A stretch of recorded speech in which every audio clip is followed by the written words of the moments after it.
diciptakan juga ketika dipasang masjid juga tidak terlalu banyak signifikan capaiannya, apalagi reaksi di sini juga saya lihat terlihat apa ya, ambisius tapi tidak ada target yang terukur. Mungkin masukan kita untuk teman-teman yang mengawal reaksi ataupun perbaikan reaksi OJP ini, bagaimana kalau memang ada target yang terukur sehingga capaian-capaian itu bisa dievaluasi. Sekaligus juga mungkin ketika ada teman-teman dari pemerintah kabupaten kota atau provinsi yang memang dia progresif maupun punya inovasi-inovasi OJP ini juga paling enggak ada tadi dari dan sebagainya.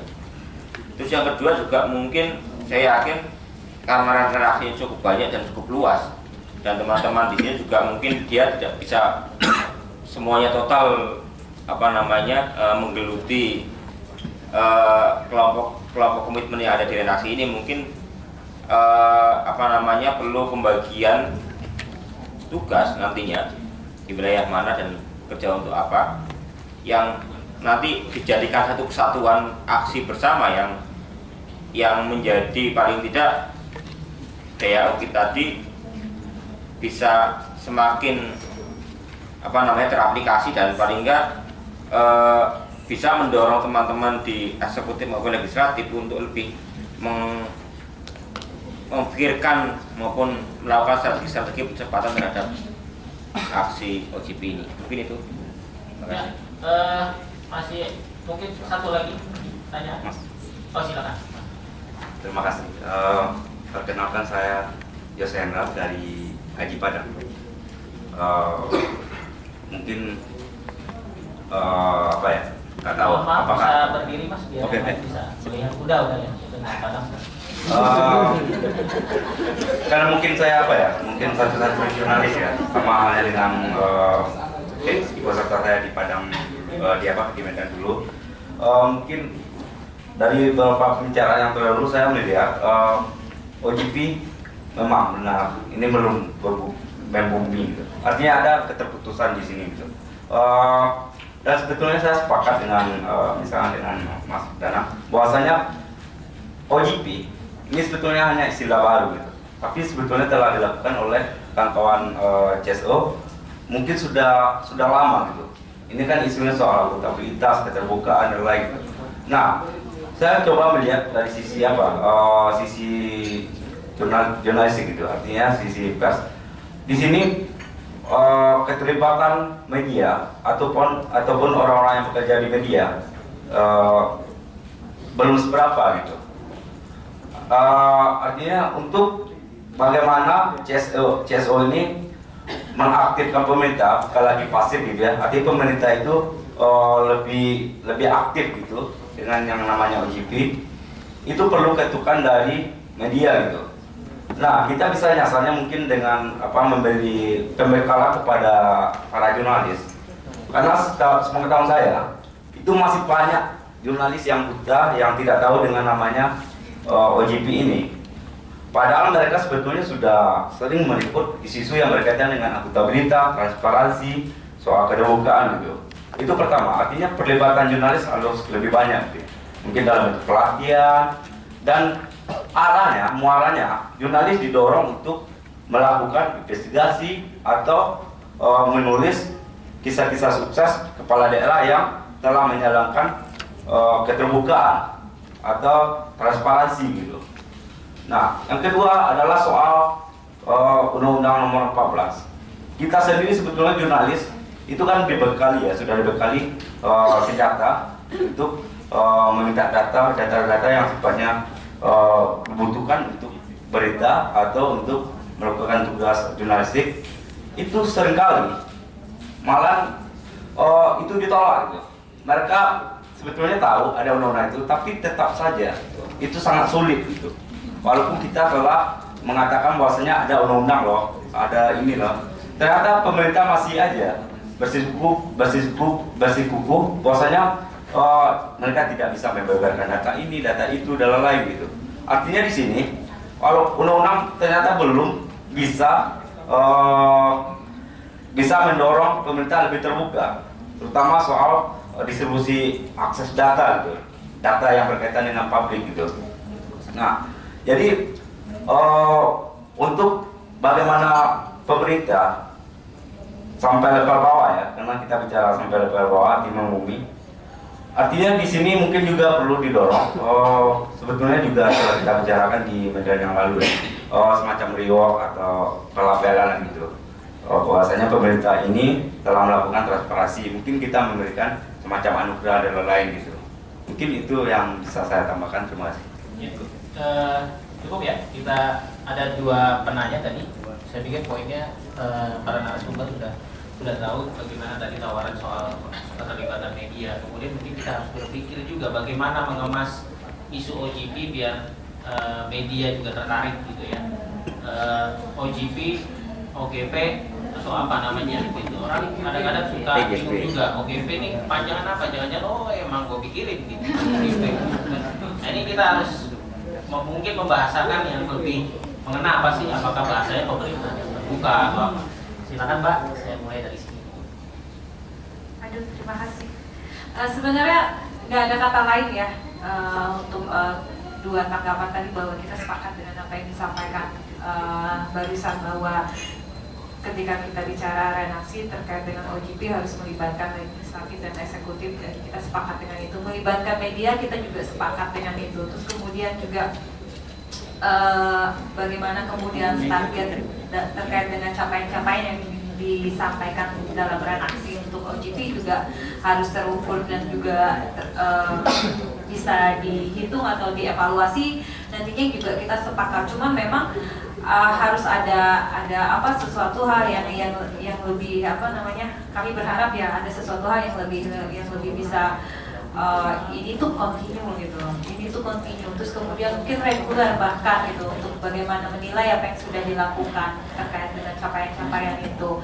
Terus media kampanyenya seperti apa? Apakah kemudian hanya melibatkan jurnalis saja, atau bahkan mungkin yang kita bicarain di Wilis kemarin adanya hari keterbukaan informasi mungkin, tapi juga ada hal-hal yang lain yang lebih kreatif juga yang terkait untuk bisa mengkampanyekan bagaimana OJP ini bisa menjadi gerakan bersama, baik itu bukan hanya di CSO tapi juga di pemerintahan. Yang paling sulit menurut saya tuh bagaimana kemudian ini menjadi orientasi atau menjadi kepentingan juga di sisi pemerintahannya. Kalau di CSO mungkin dengan kita sering diskusi kayak gini, bicara banyak persoalan terkait dengan data dan informasi, ya kalau LSM ya kalau nggak bicara masalah ya nggak ada kerjaan ya.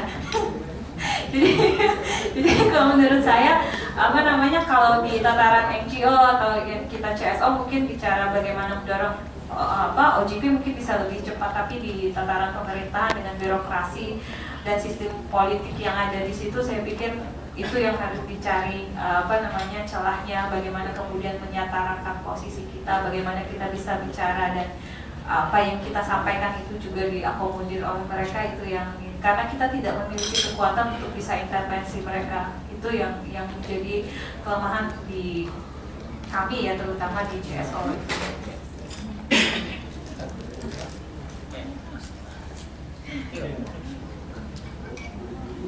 Ya,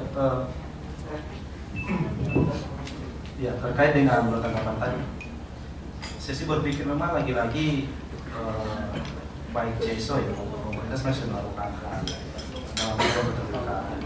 kerja-kerja OJP ini. Hanya kemudian masing-masing pihak ini, apakah pemerintah maupun CSO ini kan tentu memiliki kendala tersendiri. Jika di pemerintah juga memiliki kendala, kemudian juga di CSO memiliki kendala. Nah, tapi satu kesyukuran bahwa misalnya di tingkat pemerintah itu kan sudah ada beberapa tempat ya yang kemudian mencoba mengawal OJP ini. Saya kira tinggal beberapa tempat ini menurut saya perlu diperkuat lagi. Kita perlu diingatkan bahwa masih ada loh agenda yang ketiga, apalagi ketika misalnya pemerintah. Nah, tapi itu oke lah pemerintah di situ. Sekarang mungkin yang menurut saya kita bisa fokus adalah di kalangan kita sendiri, di kalangan CSO, bagaimana membangun sinergisitas itu, terutama di tingkat nasional, di tingkat daerah. Karena ya, itu seperti dikatakan teman-teman di Kalimantan Tengah dan di Aceh, ya memang kendalanya adalah distribusi informasi, distribusi pertemuan-pertemuan yang terkait dengan OJP ini itu masih belum terlalu kuat kita rasakan, sehingga terkadang kita di daerah ini biasa tidak tahu kita harus berfungsi bagaimana terhadap ketika menjawab sebuah isu, walaupun sebenarnya isu itu sudah kita kerjakan. Nah, sehingga menurut saya lagi-lagi memang yang namanya pertemuan-pertemuan ya, cuma kan ini akan terkenal kepada biaya ya, dan terhadap infrastruktur tadi itu. Tapi ya ini harus tetap dikerjakan. Yang namanya koordinasi, yang namanya konsolidasi, apalagi mengingat bahwa yang namanya kerja-kerja UJP ini adalah sebuah kerja-kerja panjang, bukan kerja-kerja yang pendek. Ya, apalagi mengingat misalnya yang kita mau dorong ini adalah keterbukaan informasi di pemerintah. Itu butuh kerja keras dan butuh kerja yang lebih kuat di kalangan CSO. Ada saya tertarik ya, misalnya begini, di pemerintah sendiri tidak bisa dipungkiri bahwa di kalangan mereka juga itu ada di antara mereka yang komit terhadap keterbukaan informasi atau komit terhadap isu-isu ini.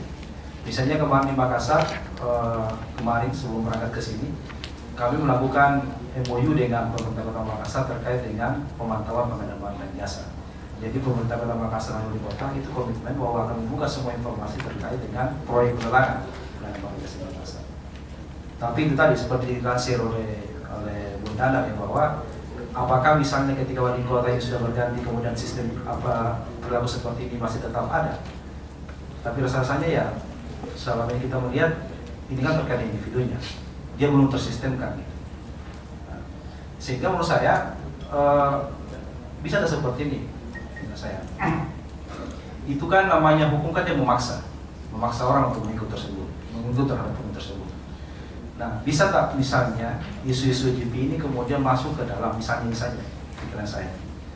Misalnya ketika ada penilaian terhadap sebuah daerah untuk mencapai WTP, penentuan WTP-nya itu, bisa tak isu UJP ini kita masukkan di situ? Gitu. Bahwa sebuah daerah bisa mendapatkan WTP ketika isu UJP masuk ke dalam hitung-hitungan begitu. Atau misalnya untuk distribusi atau untuk pemberian DAU atau DAK ke daerah. Ini syaratnya adalah isu UJP masuk ke dalam RPJMD mereka. Karena selagi isu UJP ini masih bermain di kisaran CSO, kemudian bermain sendiri di wilayah pemerintah tanpa ada daya dorong, daya pemaksa dari apakah pemerintah dan CSO dalam bentuk aturan, ya kita akan butuh waktu lama gitu. Sehingga salah satu shortcutnya itu adalah dengan masukkan dalam sebuah aturan yang memaksa kepada pemerintah daerah untuk menjadikan UJP ini sebagai sebuah keharusan. Ini pikiran-pikiran yang muncul saja. Bisa ada seperti itu. Ketika sebuah daerah ingin mendapatkan WTP, maka salah satu indikatornya adalah UJP masuk ke dalam. Begitu pula dengan untuk mendapatkan DAU dan DAK. Bisa ada seperti itu. Karena itu tadi, karena selagi kita berharap kesadaran dari mereka untuk menjadikan UJP ini sebagai sebuah kebijakan daerah, ya dia akan menjadi dia tidak akan menjadi sebuah sistem, dia akan hanya menjadi permainan individu bupati, wali kota, dan gubernur. Nah, sementara kita berharap ini akan menjadi sebuah sistem. Siapapun yang duduk di situ, siapapun yang duduk kotanya, siapapun buatinya, maka UJP ini menjadi kebijakan daerah. Saya kira mungkin itu itu tawaran yang menarik. Mungkin seperti indeks daerah indeks pelayanan publik kali ya.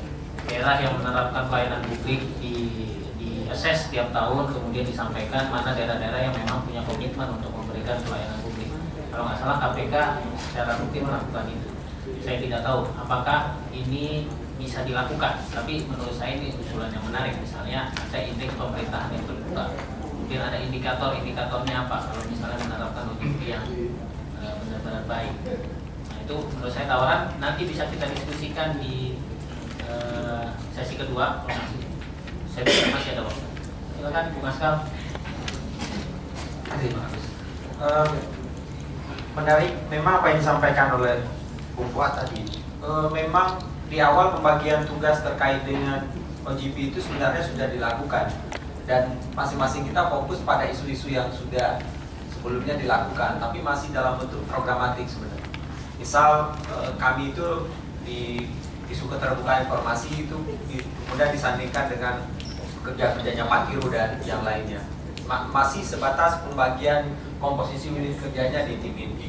Tapi saya memang menyarankan kalau ini bisa dilakukan, setiap provinsi itu masing-masing punya lead satu yang kemudian bisa didorong terkait dengan siapa yang bertanggung jawab untuk melakukan kampanye terkait dengan advokasi OGP ini.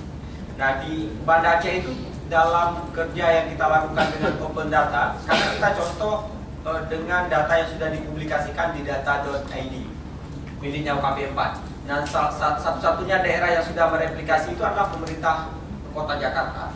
Jadi pemerintah DKI Jakarta sudah mereplikasi itu dan mereka menjadi bagian dari data-data yang dipublikasikan di data.id. Nah, kemudian inilah yang ditarik menjadi programnya yang di Banda Aceh. Nah, di Banda Aceh itu ada konsorsium, ada kinerja USAID.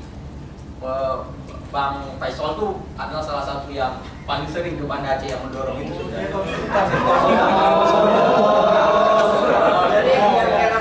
Terus kita juga dibantu oleh Open Data Lab. Kemudian yang menarik apa? Di tingkat lokal itu kita tidak menyebutkannya namanya OGP karena itu akan sulit memang ditafsirkan. Tetapi yang kita dorong adalah pemerintah terbuka.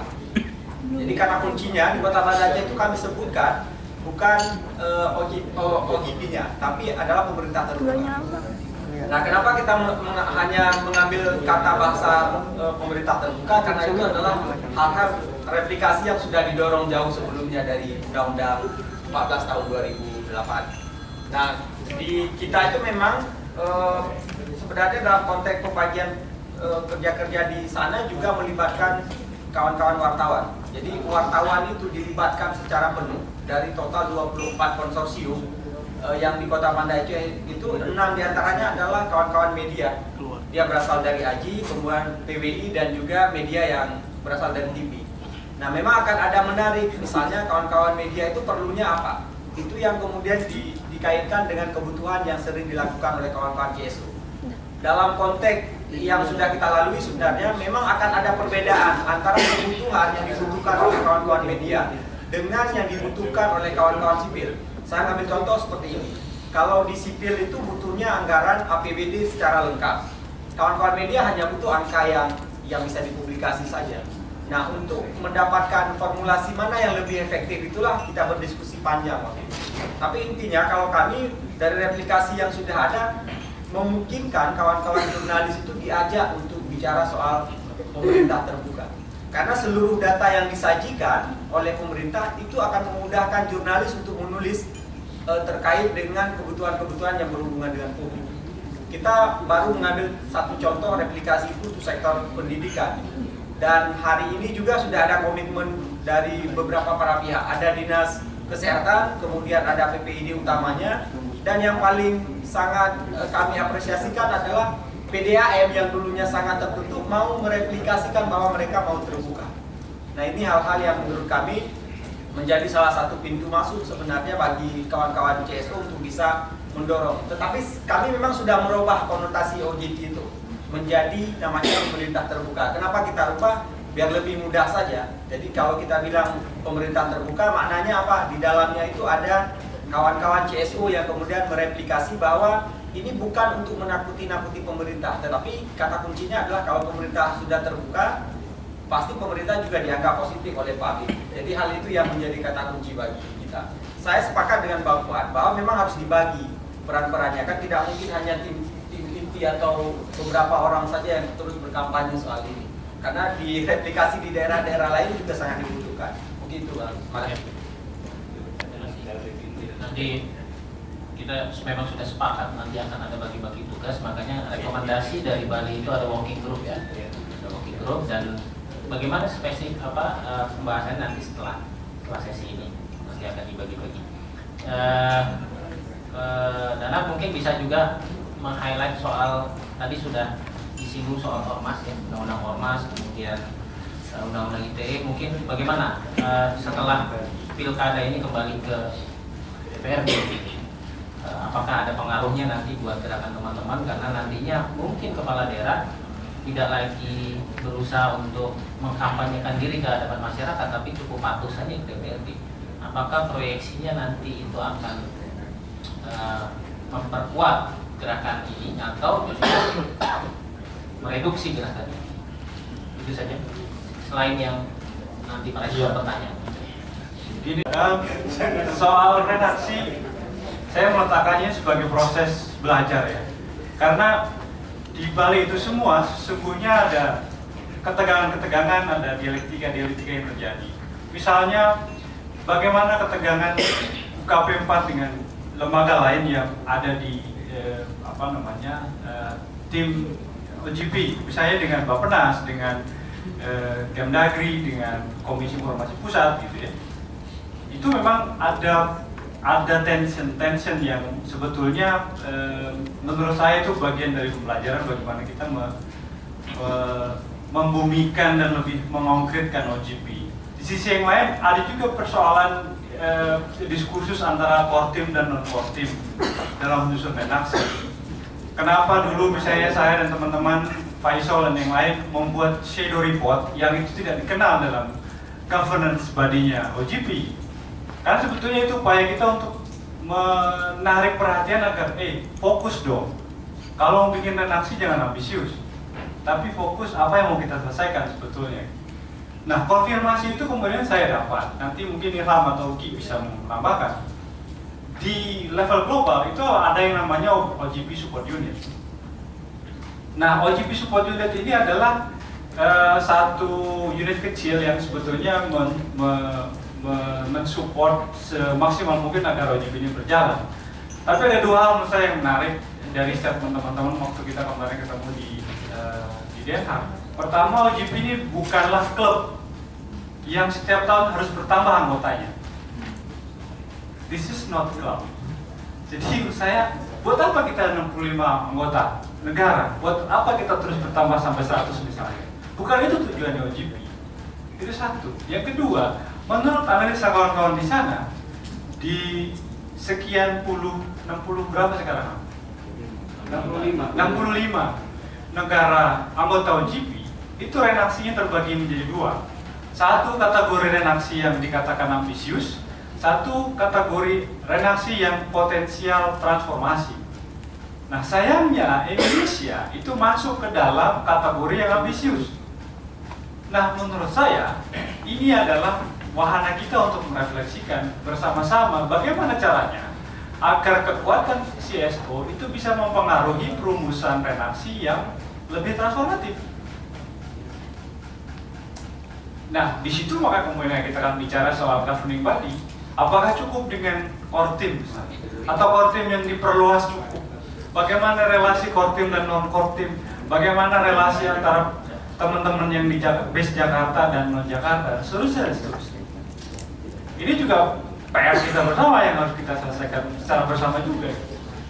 Karena menurut saya lebih happy melihat redaksi itu cuma mengadres satu, tapi itu fundament. Satu itu berubah, maka efeknya luar biasa.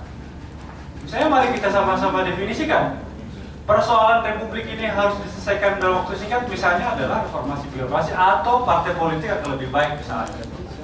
Maka oke, kita sepakati bahwa redaksi kita dalam 1 tahun ke depan mengadres itu. Kita akan lebih enak mengukurnya. Ketimbang banyak sekali hal yang mau disasar, tapi kemudian kita nggak fokus sebetulnya apa yang mau diselesaikan. Tapi sekali lagi ini kan tawaran. Oleh karena itu maka kita harus juga duduk bersama dan menyelesaikan ini. Kira-kira bagaimana kita akan menyepakati dan membuat governing body-nya OJI ini di masa akan datang lebih baik. Saya kira itu pertanyaannya kembali ke kita lagi, bagaimana kita menjawabnya. Nah, saya kira di sisi yang lain betul tadi yang Akil sampaikan, keterbukaan di parlemen itu memang belum banyak yang address. Ya, ada teman-teman PSAK sebetulnya, ada teman-teman Indonesian Parliamentary Center yang sudah mulai ikut di gerakan ini, tapi memang diskursusnya belum berkembang. Ya, membayangkan satu sistem database di parlemen yang bisa kita nge-track perubahan pasal dalam legislasi itu sebenarnya menarik. Tentu ini bukan proyek yang mudah, tapi layak kita lakukan. Karena menurut saya satu-satunya cara untuk menghentikan proses dagang politik di parlemen itu adalah keterbukaan. Saya nggak bisa membayangkan satu lembaga negara yang secara seenaknya itu dibongkar pasang setiap 5 tahun sesuai dengan konfigurasi politik yang terjadi. Teman-teman bisa bayangkan kita berjuang mendorong BKN selama bertahun-tahun, lalu seenaknya BKN itu dibubarkan begitu saja karena kepentingan politik. Nah, berkaitan dengan pertanyaan Agus tadi, ini saya kira juga jadi tantangan, walaupun memang prosesnya kalau kita bicara soal advokasi undang-undang pilkada itu belum selesai ya secara hukum, karena perpunya kita masih belum tahu diterima atau ditolak oleh parlemen. Kalau ditolak nanti konsekuensinya apa dan seterusnya. Di sisi yang lain, teman-teman di KPU saya kira juga nanti teman-teman yang bergerak di isu pemilu dan parlemen saya kira bisa lebih banyak cerita bagaimana KPU sudah mulai juga mengantisipasi dan seterusnya. Tapi di luar itu semua saya kira keterbukaan di pemerintah itu sangat pentingnya mendorong juga keterbukaan di parlemen saya kira. Jadi kalau teman-teman Kopel mulai dari menganalisis statif, menarik juga kalau kita melihat eksperimentasi di 1-2 kabupaten di mana sekretaris dewannya kemudian menginisiasi satu model keterbukaan di parlemen. Saya kira menarik juga untuk dilihat. Saya kira itu. Terima kasih. Saya masih ada waktu kurang lebih 15 menit maksimal. Masihkah ada yang mau bertanya atau ada yang mau menambahkan, respon? Kalau tidak, kita cukupkan saja sampai di sini. Saya punya otoritas untuk melakukan itu karena tidak ada. Saya lihat kayaknya sudah cukup paham semua. Kalau di medsos sudah banyak. Makanya tinggal kita laksanakan saja mau ngapain. Tapi paling tidak banyak masukan baik dari narasumber ataupun dari teman-teman semua tadi. Bagaimana kita melibatkan jurnalis, bagaimana melibatkan media.